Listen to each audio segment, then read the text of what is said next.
Welcome to the deep dive. Today, we're taking on one of the most persistent and frustrating problems in healthcare systems globally, superutilization. It's a huge topic. It is, and this isn't just about high costs. It's really about the failure of policy, of practice, to effectively help the small percentage of people who are just constantly cycling through emergency rooms and hospital beds. We're really diving into a systemic failure, pure and simple. We've pulled together sources that use a complex systems review to try and figure out why. Why do all these interventions? The ones that sound so good on paper. Exactly. From care management to social support, why do they consistently fail to contain cost or, and this is the important part, improve patient outcomes? That's the core puzzle right there. Yeah. And when we use that term, superutilization, what are we actually talking about? We're talking about frequent, often avoidable use of emergency departments, repeat hospital admissions, all by a really tiny fraction of the population. And that group consumes a huge disproportionate amount of resources, which is why it gets so much policy attention.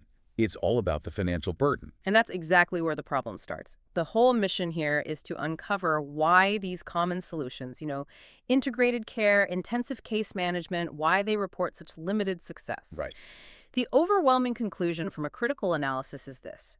The current system, it prioritizes econometric goals, cost containment, acute care metrics over basically everything else. So the big picture takeaway, even before we get into the details, that we need a radical reframing of the whole problem. A total shift. We need to move away from just counting beds and bills and start understanding the full complexity of a person's life, their lived experience, their actual outcomes. Because if we don't, we're just putting Band-Aids on a system that needs a complete overhaul. Precisely. Yeah. So let's unpack this. Let's do it. Okay, so let's set the historical context.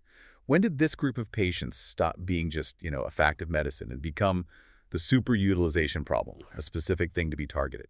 That framing really started to solidify as healthcare costs just exploded in the late 20th and early 21st century. Health systems everywhere, but especially in the U.S., were under massive pressure to become more efficient. And the term itself, superutilizer. That specific term, it pops into common use around 2012.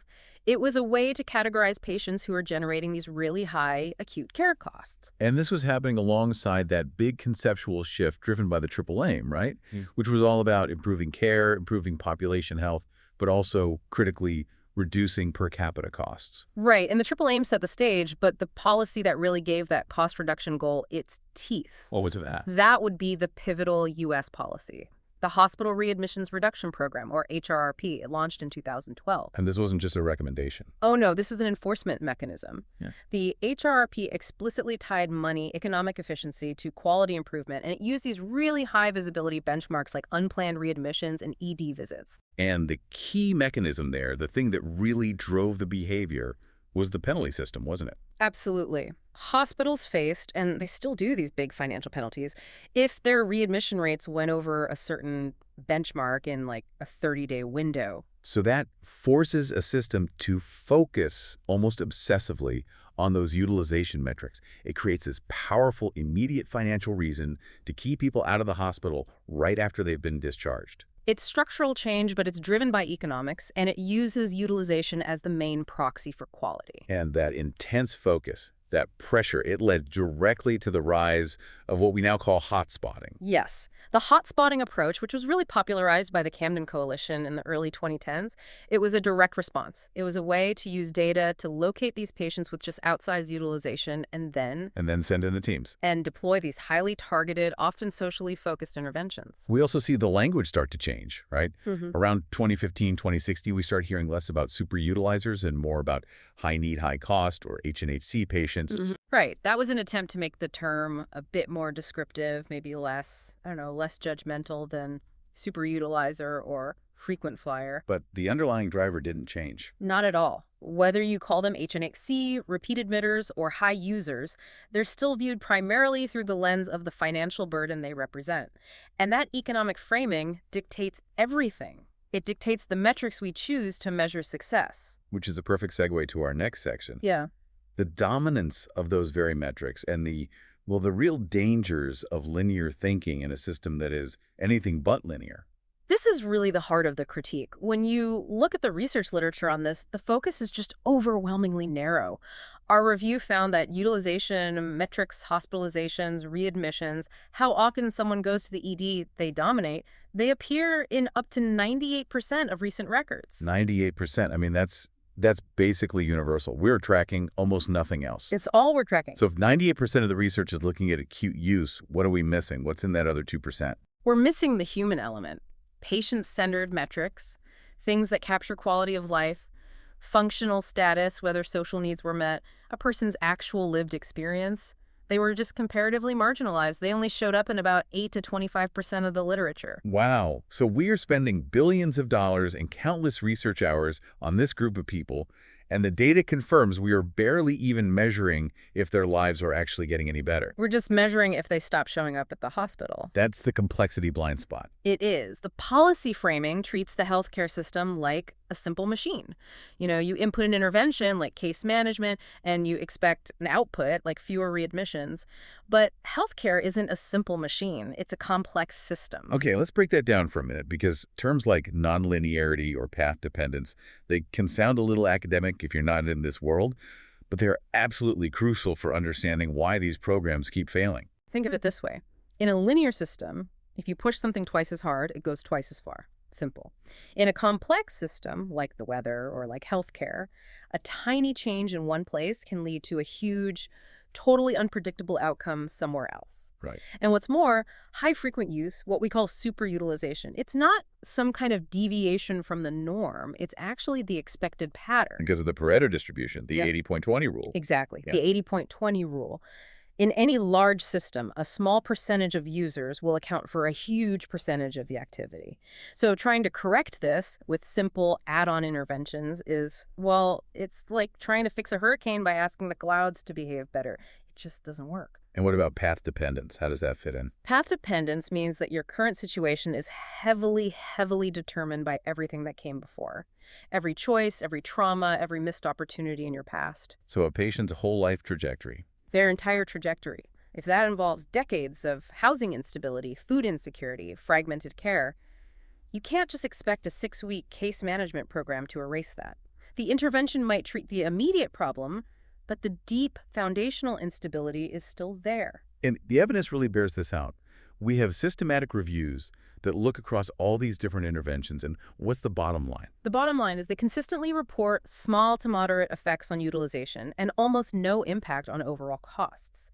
Case management might get someone linked to a primary care doctor, which is good, but that coordination rarely translates into real sustained gains in their health or in cost reduction. It just proves that shuffling the same broken pieces around isn't enough. Not when you're up against the weight of that nonlinearity and path dependence. So let's zoom in on two of the big intervention types, the social solutions and the tech solutions.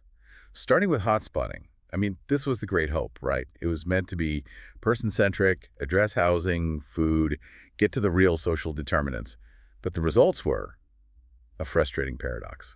They really were.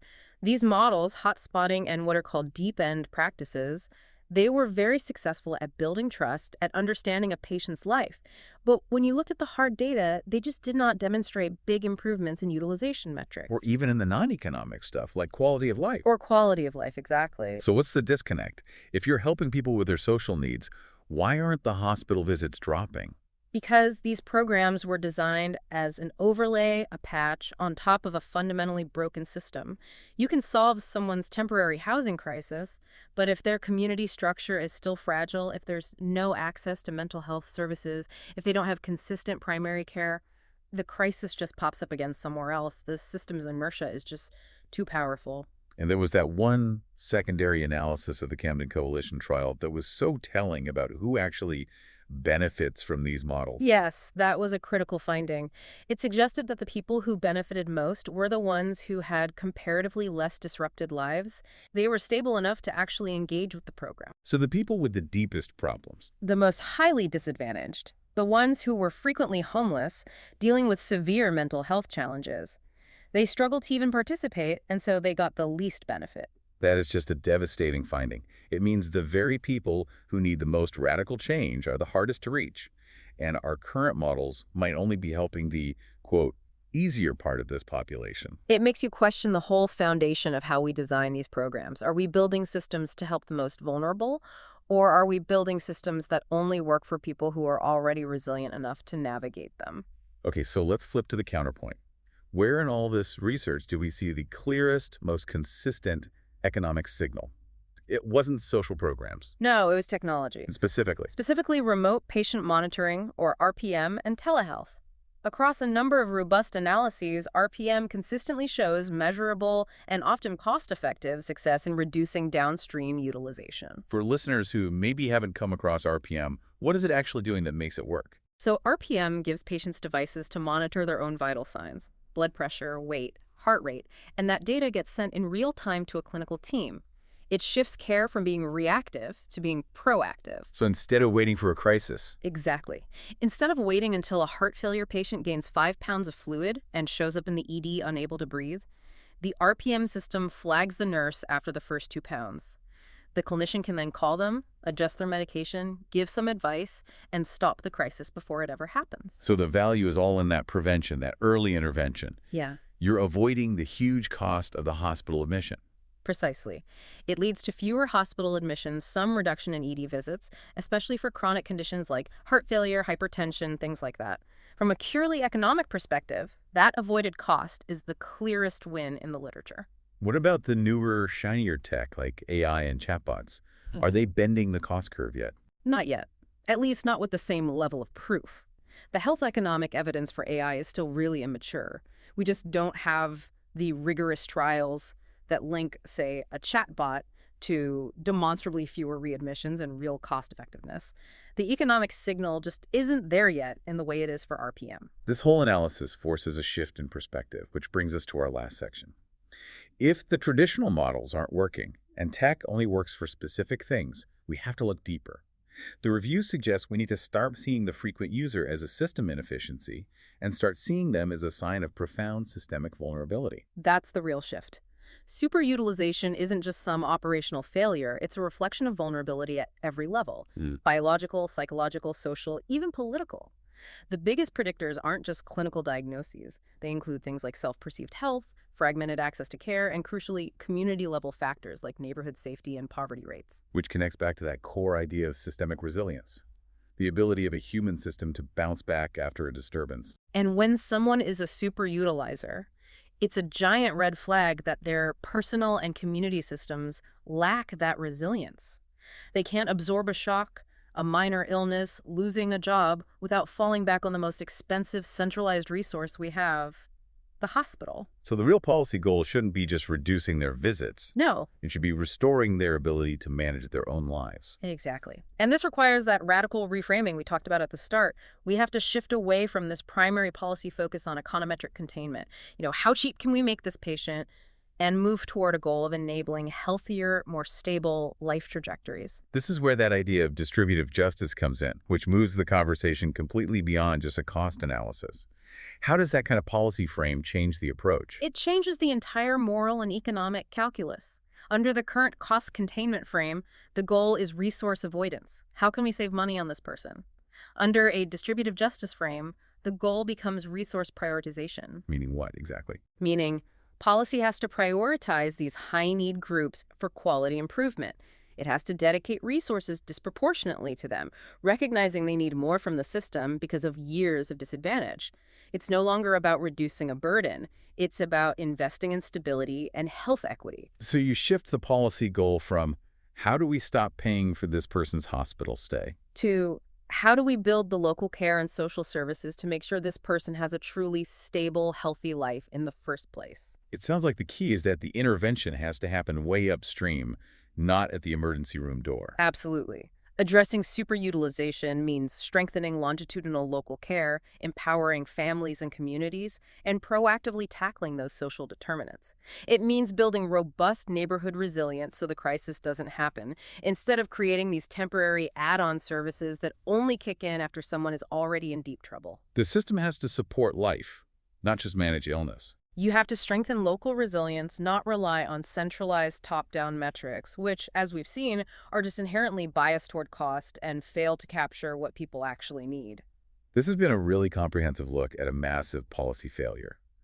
The critical takeaway for you, the listener, is that superutilization isn't a problem caused by deviant individuals making bad choices. It is a symptom of a deeply fragile and imbalanced system, one that's driven by fragmented care and misaligned policies that value acute care metrics over holistic human health. We just have to look past those surface-level numbers to understand the non-linear complexity of these lives. The intense focus on cost containment has completely eclipsed the relational, the experiential, and the structural parts of chronic illness and deep vulnerability. And here's the final thought for you to chew on. The review notes that as workforce shortages and access barriers get worse, especially for older and vulnerable people, the need to address superutilization through this systemic, equity-focused lens becomes even more urgent. What does that urgency mean for how we should be designing policy today, knowing that our fragmented system is only getting more fragile under stress and is probably creating even more high users as we speak? The complexity of the challenge is only increasing. It demands a transformation that actually matches its scale. We'll leave you with that. Thanks for taking this deep dive with us.